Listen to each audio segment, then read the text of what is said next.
Sean Diddy Combs has just filed a brand new bid to get out of jail before his sentencing in a few months. From arguing he shouldn't be locked up for his swinger lifestyle, to highlighting the atrocious conditions at the MDC, to addressing allegations of violence, he is fighting for his life. Diddy's world has officially collapsed. The man who wants to find the very image of luxury, power, and untouchable celebrity status now sits behind cold, rusted bars, trading champagne flutes for paper cups, designer suits for orange jumpsuits. Be released from jail. I know I've asked that question before so many different times here on Sidebar, but we have right now a brand new request from his legal team, a brand new filing from his defense team arguing for why he should be released now after that monumental verdict in his criminal case several weeks ago.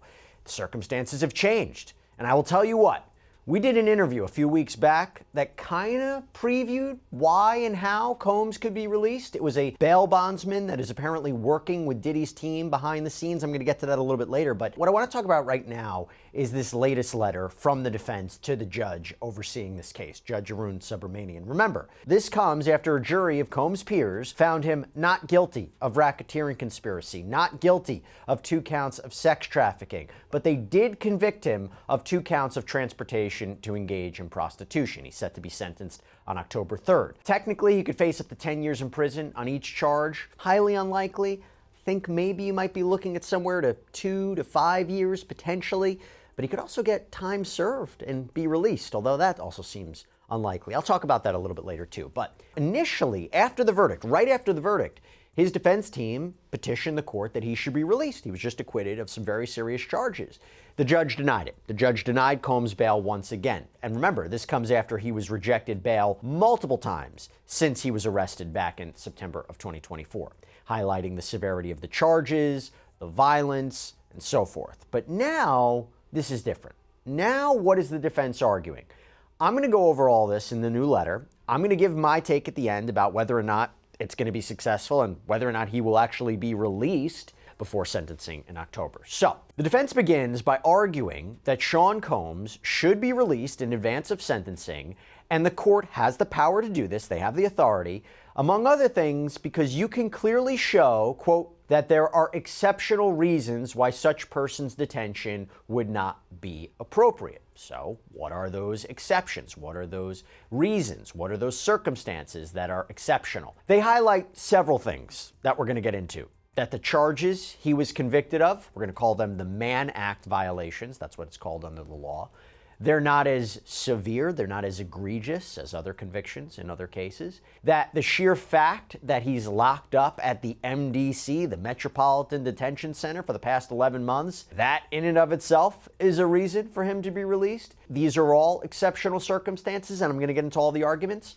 But first, they highlight the standard, and they argue that to be released under federal law, you need to show 2 conditions. First, the district court must find by clear and convincing evidence that the person is not likely to flee or pose a danger to the safety of any other person or the community if released. Second, it must be clearly shown that there are exceptional reasons why such person's detention would not be appropriate. Now, clear and convincing evidence is a lower standard, by the way. It's not like beyond a reasonable doubt. Anyway, basically, you have to show he's not a flight risk, he's not a danger, and you have to show there are particular, exceptional, unique reasons for why detaining Combs is wrong. We're going to start with the exceptional reasons justifying his release. And they begin by trying to define, well, what exactly is exceptional circumstances? What does that mean? And they argue that case law suggests a court has a lot of discretion to determine whether a particular set of circumstances qualifies as. And boardroom meetings for hostile stares across a prison yard. But this isn't just another fallen celebrity story. This is a descent into something much darker. Because Sean Diddy Combs isn't just in prison, he's in a place he claims is eating him alive. And the horrors he's now revealing from inside have left even his harshest critics stunned. We're talking about a man who built an empire from the ground up. A man who turned bad boy records into a cultural movement. A man who threw million-dollar parties without blinking. But all of that power, all of that influence, all of that untouchable aura, it means absolutely nothing in here. In prison, fame doesn't buy you protection, it paints a target on your back. And now, in an emotional, unguarded moment, Diddy has given the public a chilling window into his new reality. He says the nights are the worst. The kind of nights where you don't sleep, Not because you're not tired, but because you can't. The constant metallic clanging of gates, the echo of voices down endless, dimly lit corridors, the random shouts, the fights that can break out without warning. He describes it like living in a world where you can feel danger breathing down your neck 24/7. The air. As exceptions. And they say, look, Sean Combs, his case, so different from other ones. There has never been, according to them, a Mann Act prosecution like this one before. And this is how they lay it out. Quote, there has literally never been a case like this one, where a person and his girlfriend arrange for adult men to have consensual sexual relations with the adult long-term girlfriend as part of a demonstrated swingers lifestyle and has been prosecuted and incarcerated under the Mann Act. Combs and two of his longtime girlfriends had a private, intimate life that is not uncommon today. They're talking about Jane and Cassie Ventura. Quote, it may not have been common on June 25th, 1910, when the Mann Act, or as it was originally called, the White Slave Traffic Act, was passed, but attitudes about sex and morality have come a long way in the last 115 years. It is worth noting that when the Mann Act was passed to protect the morals and decency of America's women were not allowed to vote. As noted below, perhaps due to the troubling background of this statute, whose history is rich with both racism and misogyny, the Department of Justice has limited its application to those people profiting financially from the business of prostitution and not using it to prosecute consensual adults for their own lifestyles. By the way, we covered this on a previous sidebar.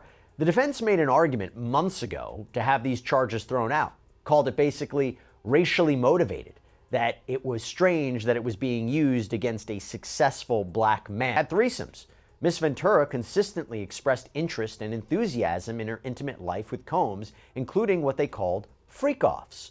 Jane and Sean Combs had threesomes too. When Jane and Combs watched pornography together, Jane testified that she contacted two different porn stars and invited them to join her and Mr. Combs. Both Miss Ventura and Jane testified that very often they would see the same men over and over again for years. In July of 2024, Jane testified, for instance, that she suggested to Mr. Combs that they call Paul. Jane explained that she told Combs she, quote, missed Paul. When asked why she said that, she responded, because I did.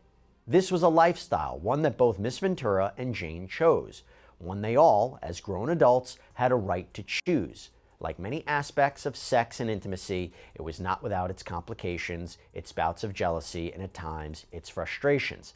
But that is a hallmark of any serious romantic relationship, and that is what these were, serious, long-term romantic relationships. By the way, not surprising they're really focusing on this because, again, he was acquitted of sex trafficking. They highlight how the jury didn't find sex trafficking of Jane or Cassie, that it didn't occur. There was no force, fraud, or coercion that was used to induce these women to engage in commercial sex acts. For transportation to engage in prostitution, what he was convicted of, the prosecution didn't have to prove that violence was used or that fraud was used or threats were used. It was just, did you transport these women and men for the purposes of sex work, commercial sex acts? And obviously the jury convicted him of that. And they highlight all the jury found was that there was prostitution, payment of porn stars and escorts. He says, is thick, stale, sour, suffocating, the smell of sweat and metal mixing together, clinging to your clothes and skin no matter how many showers you take. And the food?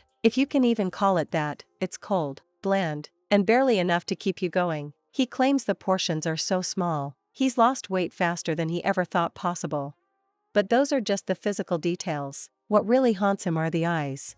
Diddy says he can feel them on him every second of the day, not just from inmates, but from guards, staring, studying, waiting. Some look at him like a trophy, others like prey. He knows that his celebrity status changes the rules here. He's not just another inmate, he's an opportunity, and opportunities in prison can be dangerous.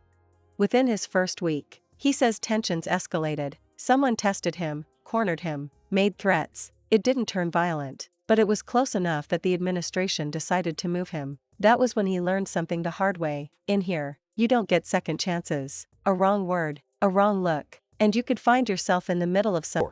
And they highlight that he is a swinger, or under the Mann Act, a John. And they argue he doesn't deserve to be locked up for this. Quote, Sean Combs should not be in jail for this conduct. In fact, he may be the only person currently in a United States jail for being any sort of John, and certainly the only person in jail for hiring adult male escorts for him and his girlfriend when he did not even have sex with the escort himself. Over the last 75 years, the White Slave Traffic Act has been limited to defendants who cause interstate travel for financial gain through the business of prostitution.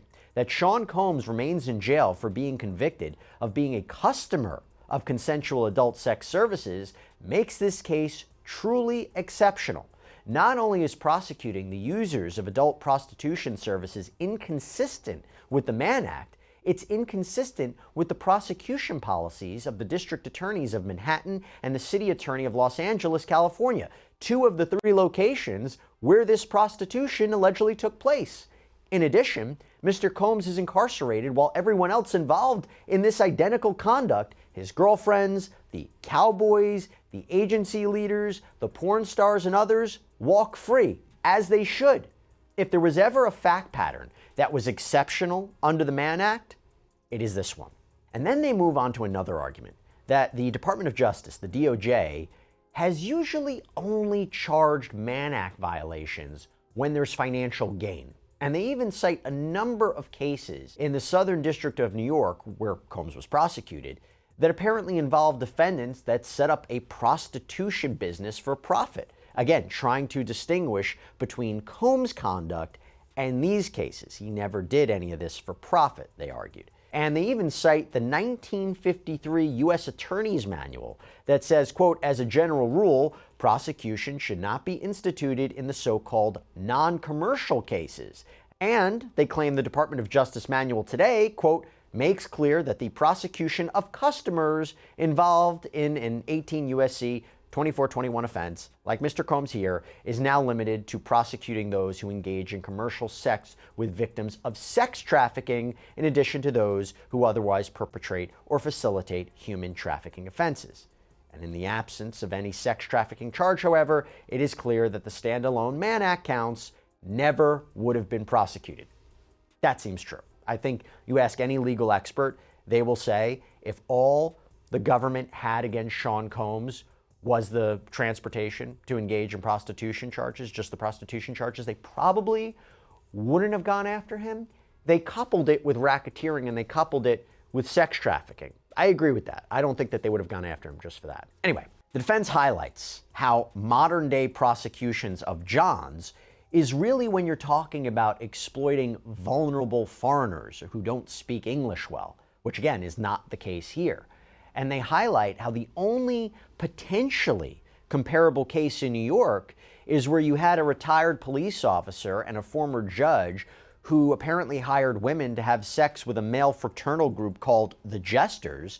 But Combs' attorneys say, while there was no profit there, there's no profit here, there was sex trafficking of those prostitutes. That's what's different. Again, Combs was acquitted of sex trafficking in this case. And here's the main point, quote, something you can't walk away from. And then came the breaking point. During a recent court appearance, Diddy, who has always prided himself on keeping control, finally cracked. His voice wavered, his words stumbled, and for the first time, he stopped pretending everything was fine. He admitted to feeling unsafe, to feeling trapped, to feeling like every day inside is another step closer to losing himself entirely. It was raw, it was vulnerable, it was the side of Diddy the public has never seen. And his legal team wasted no time turning that emotion into action. His lawyer immediately filed a motion for release, arguing that the conditions he's facing are not only harmful, but potentially life-threatening. They painted a picture of a facility overcrowded, undersupervised, and hostile towards someone with Diddy's profile. The filing was aggressive. It didn't just focus on his comfort, it focused on survival, on the fact that, according to his team, Diddy is at an elevated risk of attack because of who he is. The document described the prison as we liked where we were, so that was basically the decision. Now, the big news, some of the big news, a lot of big news came out after the trial, was the firing of Maureen Comey, the lead prosecutor in this case. Now, there's obviously a political angle to it. There are comments that she has made, but I have to ask, you going head to head against her for so many weeks, months and before that, the firing of her, what did you make of that? I think it was unfortunate. She's a very well-respected prosecutor. We had good sort of professional relationships with her during the course of the trial. And, I don't really think it had anything to do with the trial, but I can't really say anything beyond that. It just, Sure. yeah. Okay, that's fair enough. Let's talk about something we can get into quite a bit. Let's talk bail. Okay, so we did a previous sidebar breaking down the defense's renewed motion for release, several arguments for why Sean Combs, should be released on bail pending sentencing, acquitted of the most serious charges. There's no comparable case of someone who is convicted of the Mann Act alone and not engaging in sex trafficking or a prostitution for financial gain, and they would be locked up like this. Talked about the issues plaguing the MDC, how it is dangerous, how he's not a risk of flight, not a danger to the community. But do you think Judge Arun Subramanian is going to be persuaded by your letter, by your motion? Because obviously he specifically highlighted after the verdict your client's violence, how the defense asserted at trial that Combs was violent. Do you think he's going to have a change of opinion now based upon the legal papers? Well, I think we certainly hope so. And, as we pointed out in the papers, the unfortunate violence that occurred was mostly a really long time ago, other than the one incident in June that Jane testified to, which was kind of unusual. I mean, they had been together for 3 years. There had been no violence, and she essentially started the fight. I'm not excusing anything, but it was kind of a one-off. And I think the government really hadn't put in any evidence of any recent violence. The Intercontinental video, remember, that was almost 10 years ago. He broke up with Cassie in 2018. And in our reply papers yesterday, we submitted a letter from Gina Hyun, who was one of the alleged victims, a different ex-girlfriend. And I think it was a pretty powerful letter about how Sean has changed, how she's not concerned about violence. She thinks he should be released on bail. So we're hoping that that will persuade the judge, given everything else, particularly, as you noted, like the really, really unusual nature of this particular Mann Act conviction and the fact that he's already been in prison, or jail rather, for like 11 months. This case is a one-off to begin with, but we're not aware of any case like this with a Mann Act conviction where anyone's done that much time to begin with. So. And prosecutors, I'm imagining, have come back or will come back and say, well, listen, look, after the as a volatile environment, and claimed that his continued incarceration before his appeal is decided would be unjust. Behind closed doors, sources say his team is pulling every string they can find: political contacts, industry allies, people who owe favors. They're trying to turn this into a high-pressure situation for the court, forcing a decision sooner rather than later. But here's the problem: the judge might not care. In fact, some legal analysts believe that because of Diddy's fame, the court may be even less inclined to grant him leniency, that this is a statement case, an opportunity to show the public that celebrity status doesn't equal immunity. And while the lawyers work in the background, Diddy is left inside, trying to navigate a world that operates on a completely different set of rules. He's admitted to changing his behavior drastically, keeping his head down, avoiding unnecessary conversations, never lingering in common areas longer than necessary. He's eating less, sleeping less, and says that the constant tension is starting to wear on his mental health. Some nights, he says, he just stares at the ceiling, counting the seconds until morning. But when morning comes, it's not relief he feels, it's exhaustion, because in here, days don't bring change, they just bring more of the same.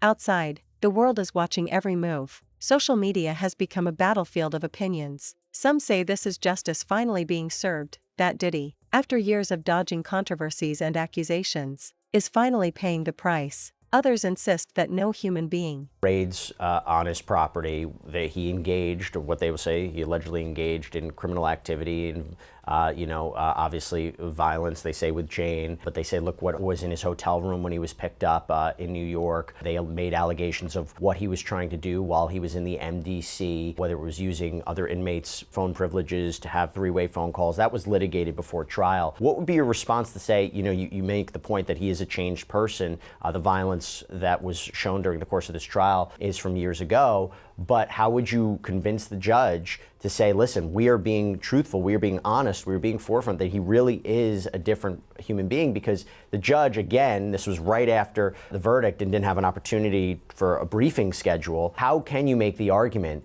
that he is different and that he should be trusted? Well, I mean, I think, the point you mentioned about the arrest, I mean, unfortunately, Sean has struggled with drug addiction for a long time. And I think one of the good things and positive things is that has come out of his incarceration. It's given him an opportunity, to rehabilitate. He's committed to continuing that. He's committed to a long-term program of therapy and helping with the domestic violence problem that he's had in the past. So, at a certain point, you have to just, maybe it is a leap of faith, but you have to just give a person another chance. And he really is committed to change and to there being a new chapter of service on his part. So, I think we have to hope that the judge will agree with that. And I think we've made a strong case for that. Do you know when the judge might make a decision on bail? We don't know. Okay. If he denies release again, does that give you a sense of what sentencing could be like? Now, to be clear, my understanding is Judge Arun Subramanian even said at the point, if I make a decision on release, it's not indicative of where I'm leaning towards sentencing. I know there's a pre-sentencing investigation still being conducted or has been conducted. There's a lot of factors to consider. But I have to ask about whether this is going to, have an effect on sentencing. Do you believe it's going to have an effect on sentencing? Does it give you a preview of where the judge is lining up? Because my understanding, correct me if I'm wrong, you are probably going to be arguing for time served, maybe a minimum of 21 to 27 months. Where do you think the judge is going to go here? Yeah, I mean, I think that you have to take each step at a time and that the judge is not going to prejudge that. There's a lot more information he needs to get, not only the pre-sentence report, but we're going to make a very fulsome sentencing submission. And he's going to have, a much more detailed picture. Even, the trial was about the charges, right? And he doesn't have the full picture of all the factors about Sean's life that he's going to consider. There's going to be a big fight about the sentencing guidelines. We think actually we're going to end up arguing for an even lower guideline range than we had originally believed at the time of the verdict, where we didn't have we had like a couple of hours to try to figure out what to say about bail.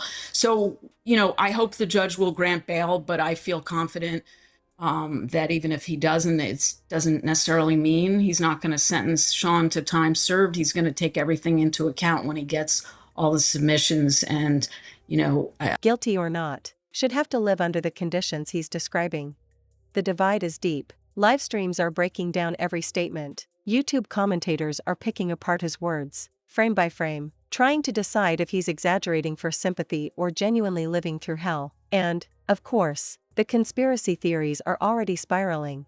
Some people are convinced that there's more going on, that Diddy's suffering isn't just the result of prison life, but that someone powerful wants him silenced, that his downfall is part of a bigger game being played behind the scenes in the entertainment industry.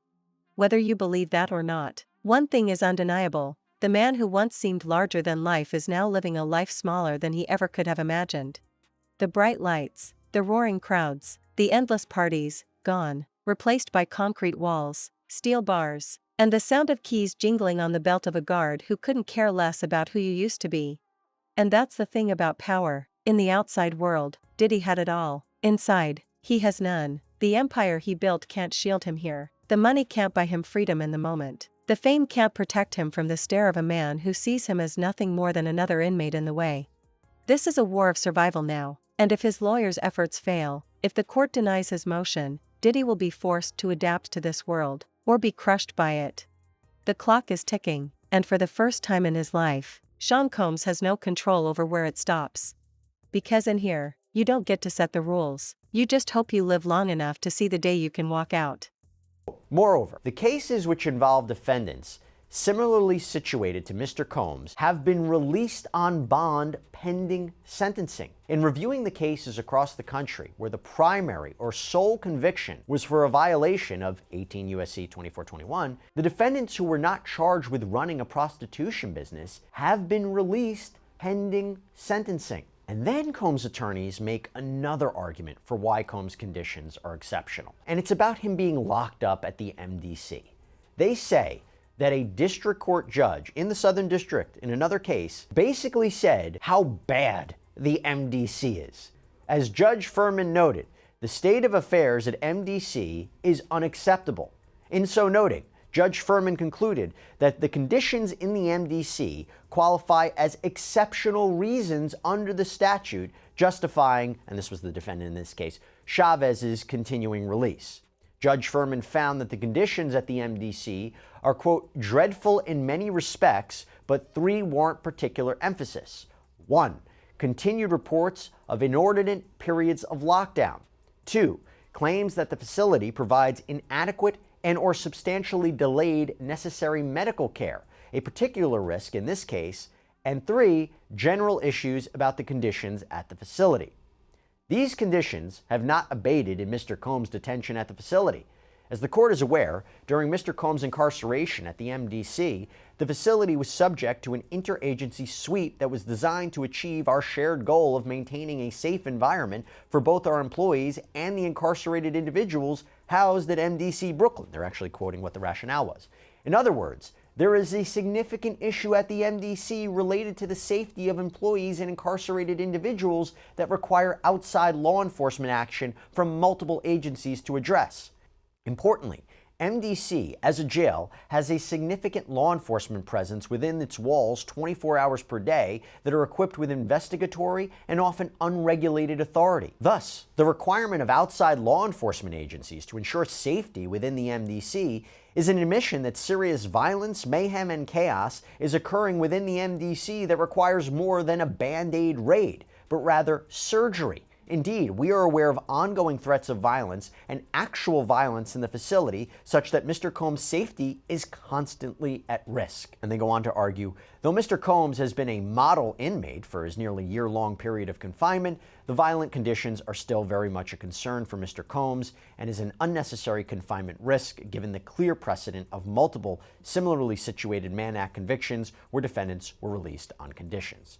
Now, the government, by the way, would probably disagree with that statement of him being a model inmate. Remember when they accused Combs of trying to arrange three-way phone calls and buying the use of other inmates' phone privileges to try to make sure the government wasn't listening in, that he was having these private conversations, that he was allegedly trying to contact witnesses in the case, that he allegedly orchestrated a birthday campaign to help his public image while he was locked up. So if we hear a government response, I'm sure they're going to say something about that. Then the defense highlights he's not a risk of flight, he's not a danger to the community, which, by the way, I think are real key points here. But they seem to echo a lot of the same arguments that they have already stated to the court. And remember, they haven't been successful in the past.